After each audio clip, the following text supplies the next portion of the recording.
की जय हो।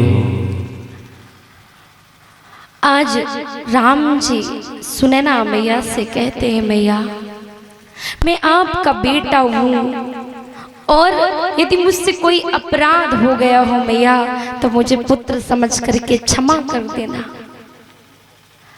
आज माँ सुनैना की आंखों में आंसू इसलिए आए कि जानकी को विदा करना है वो बात दूसरी है, पर ऐसा जमाता मुझे कहाँ मिलेगा। धन्य है मेरे भाग्य कि मेरी जानकी को ऐसा पहुना मिला है जो इतना सहज है, इतना सरल है, ये मेरी कन्या को कभी दुख नहीं पहुंचाएगा।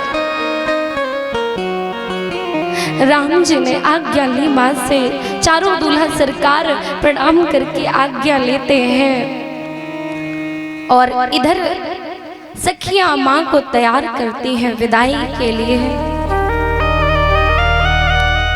जैसे ही जनक जी के कान में पड़ा कि आज मेरी जानकी चली जाएंगी, तो बाबा गोस्वामी जी लिखते हैं कि मिट्टी महामर्याद ज्ञान की।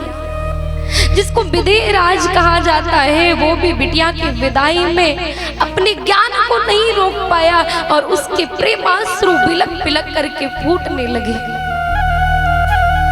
जानकी की विदाई का समय आया तो दशरथ जी के पैर जनक जी महाराज के पैर लड़खड़ाने लगे।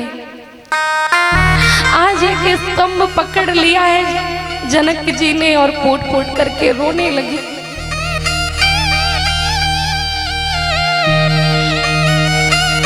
सब लोग ढूंढ रहे हैं जनक जी कहाँ गए, बिटिया को विदा करना है। सतानंद जी गए। सतानंद जी ने समझाया कि जानकी पराया धन है, बिटिया अपना धन नहीं है। जनक जी आज खुद को समझा नहीं पा रहे हैं। जनक जी आगे बढ़े और दिख गई जानकी मैया। आज ऐसे हृदय से लगाया है मैया को कि छोड़ ही नहीं रहे।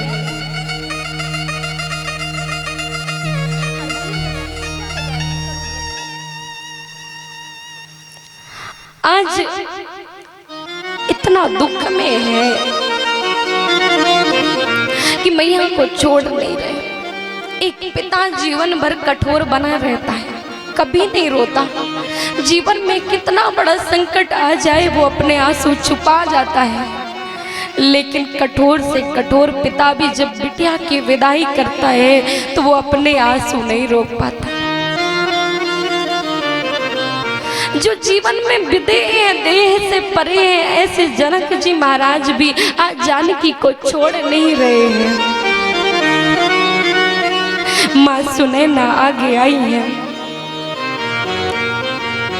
देखो जीवन में माताएं खूब रोती हैं, लेकिन जब पति को रोता हुआ देखती है ना तो ये पत्थर के समान हो जाती है।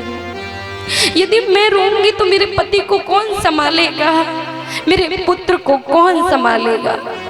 जो भाई जीवन में कभी नहीं रोते वो भी अपनी बहन की विदाई में रो पड़ते हैं।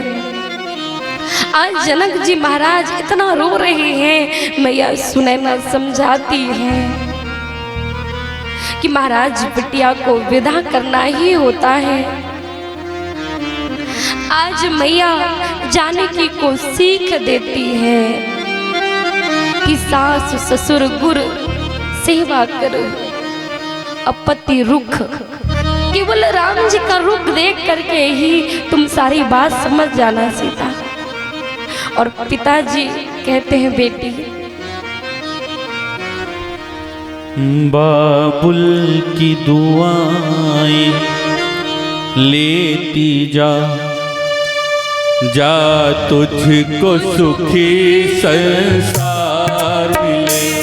बाबुल की दुआएं लेती जा, जा तुझको सुखी संसार मिले।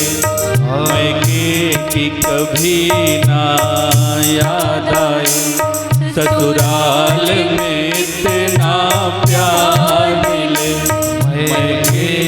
कभी ना याद आए, ससुराल में इतना प्यार मिले।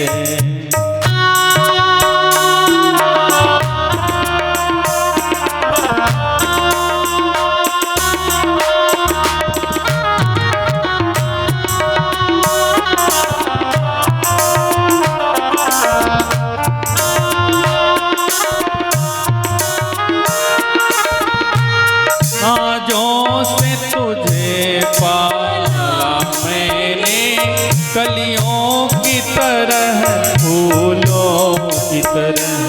नाजों से तुझे पाला मैंने, कलियों की तरह फूलों की तरह। बचपन में झुलाए हैं तुझको बाहों ने मेरी झूलों की तरह। बचपन में झुलाया है तुझको बाहों ने मेरे झूलों की तरह। मेरे भाग्य की नाजुक डाली तुझे, मेरे भाग्य की नाजुक डाली तुझे। हर पल एक नई बहार मिले, बाबुल की दुआएं लेती जा।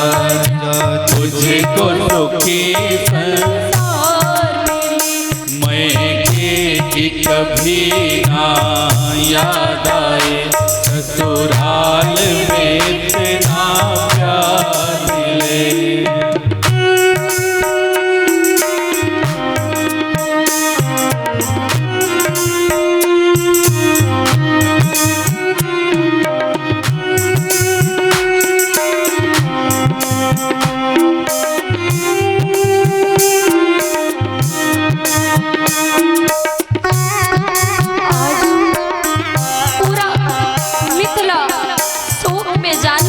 विदाई में डूबा है और इधर माँ ने 2 बच्चों को सुख सारिका को पाला था।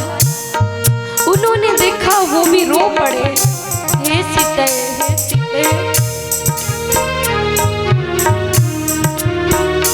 जिस घर से बंधे हैं भाग तेरे, उस घर में सदा तेरा राज रहे।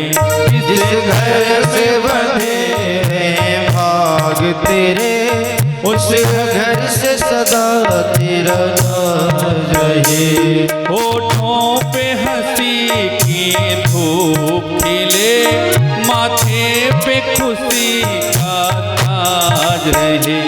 होठों पे हंसी के धूप खिले, माथे पे खुशी का ताज।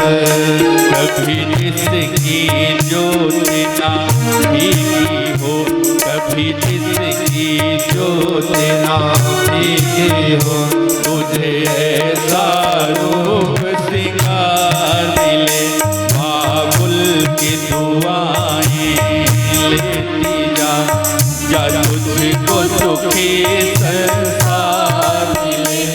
मैं कि कभी ना याद आए, ससुराल में इतना प्यार मिले।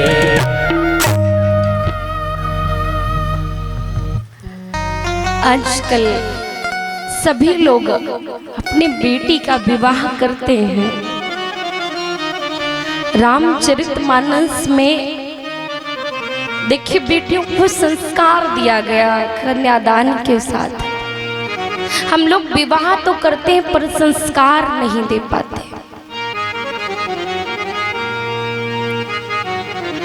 और संस्कार नहीं देते तो आज देखिए परिवार कैसे बट रहे हैं।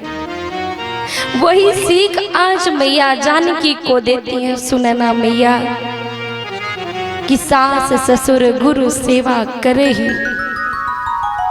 जानकी हमेशा अपनी सास ससुर की सेवा करना, जिस प्रकार तुमने हमें अपना माता पिता माना है, आज से वो तुम्हारे माता पिता है। और आज कल माता ये सीख नहीं दे पाते हैं। तभी जाकर के परिवार में सबसे पहले बंटवारा हो जाता है। यदि माता पिता हैं तो फिर चाहे जितनी लड़ाई हो जाए, कोई बच्चा अपने माता पिता से बंटवारा करता है क्या? बचपन में बहुत बार बेटी अपनी माँ से लड़ी होगी तो क्या अलग हो गई? बताओ।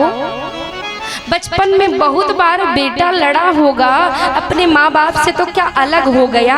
या माँ बाप ने खाना पीना उसका सब छुड़वा दिया, अलग करवा दिया? नहीं ना, कभी ऐसा नहीं हुआ। तो फिर लड़ाई होने पर घर में बंटवारा क्यों हो जाता भैया?